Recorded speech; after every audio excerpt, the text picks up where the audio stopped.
നമ്മളൊക്കെയാണുള്ളത്. പുറത്തുനിന്ന് വാങ്ങിക്കൊണ്ടുവരാൻ കിട്ടുന്ന ഒന്നല്ല.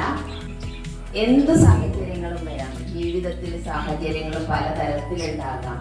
ചിലപ്പോൾ നമ്മുടെ വേണ്ടപ്പെട്ടവർ നോക്കുന്നത് കൊണ്ട് പ്രാർത്ഥിക്കാൻ കഴിയുന്നില്ല.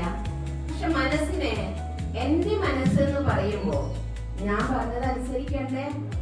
നമ്മൾ പറയാറില്ലേ, പണ്ട് നമ്മുടെ മക്കളെയൊക്കെ വളർത്തിയിരുന്നപ്പോ എന്റെ കുട്ടിയാണ് നീ എങ്കിൽ ഞാൻ പറഞ്ഞത് നീ അനുസരിക്കണം.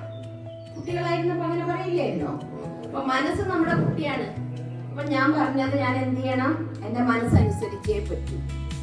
ഞാൻ എന്റെ മനസ്സിനോട് പറയുകയാണ്, നീ നോക്ക്, നല്ലത് മാത്രം ചിന്തിക്കണം. നീ ചീത്ത